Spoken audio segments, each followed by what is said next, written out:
ദിൻജിത്ത് ഐത്തൻ്റെ ഡിറക്ഷനിൽ ബോഹുൽ രമേഷ് എഴുതി ആസിഫ് അലി, വിജയരാഘവൻ, അപർണ ബാലമുരളി, അശോകൻ, ജഗദീഷ് പോലുള്ള താരങ്ങൾ അഭിനയിച്ച് തിയേറ്ററിൽ വളരെ സക്സസ്ഫുൾ ആയിട്ട് റണ്ണായിക്കൊണ്ടിരിക്കുന്ന സിനിമ. നമസ്കാരം, എൻ്റെ പേര് വിഷ്ണു. എൻ്റെ ചാനലിലേക്ക് ഏവർക്കും സ്വാഗതം. കിഷ്കിന്ധാകാന്തം എന്ന സിനിമയുടെ റിവ്യൂ ആയിട്ട് വന്നതല്ല, എൻ്റെ ഒപ്പീനിയനാണ് ഞാൻ ഇവിടെ പറയാൻ പോകുന്നത്. നിങ്ങളുടെ ഒപ്പീനിയൻ തീർച്ചയായിട്ടും നിങ്ങൾക്ക് താഴെ കമൻറ്റ് ചെയ്യാവുന്നതാണ്. വീഡിയോ പൂർണ്ണമായിട്ട് കാണാൻ ശ്രമിക്കുക. നിങ്ങൾക്ക് വീഡിയോ ഇഷ്ടപ്പെട്ടെങ്കിൽ ലൈക്ക് ചെയ്യാനും ചാനൽ സബ്സ്ക്രൈബ് ചെയ്യാനും മറന്നു പോകരുത്. സോ കിഷ്കിന്ധാകാന്തം എന്ന സിനിമയിലേക്ക് വരികയാണെങ്കിൽ ഇതൊരു വളരെ ഒരു ഫാമിലി സബ്ജക്റ്റാണ്. ഇതിൻ്റെ ട്രെയിലറും കാര്യങ്ങളൊക്കെ കണ്ടപ്പോൾ തന്നെ ഇതിൻ്റെ കഥയൊന്നും തന്നെ ഞാൻ തന്നെ മനസ്സിലായില്ല. പക്ഷേ ഈ സിനിമ ബിൽഡ് ചെയ്ത രീതി അത് വളരെ രസമായിട്ടാണ് എടുത്തുകൊണ്ട് പോയിരിക്കുന്നത്. ഒരു സ്ലോ ബേണിംഗ് ആയിട്ടുള്ളൊരു ഫിലിമാണ്.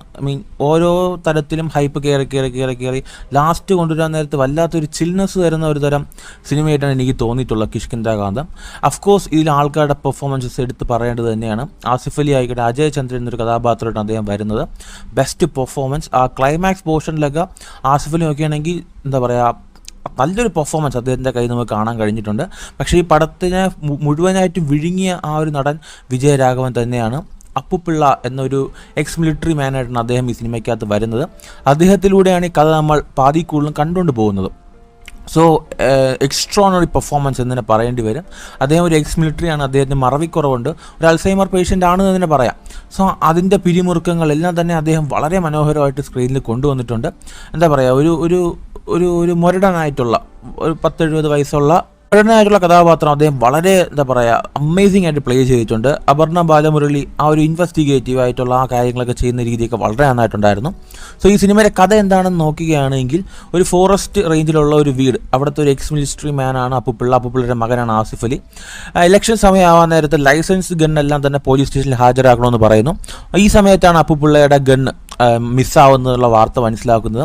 ആ അന്വേഷണം ചെന്നെത്തുന്നത് ഇവരുടെ തന്നെ ഫാമിലിയുടെ പല സീക്രട്ട് ലീഗിലുമാണ്. ഞാൻ നേരത്തെ പറഞ്ഞ പോലെ തന്നെ ഓരോ സിനിമകളും ഓരോ അനുഭവങ്ങൾ മനുഷ്യന് പ്രദാനം ചെയ്യാറുണ്ട്. ഒരു തരം ചിൽനെസ് തരുന്ന ഒരു തരം സിനിമയാണിത്. ക്ലൈമാക്സിൽ people are not white or black, they are grey എന്ന് പറയും പോലത്തെ ഒരു തരം കഥയാണ് ഈ സിനിമ എടുത്തുകൊണ്ട് പോയിരിക്കുന്നത്.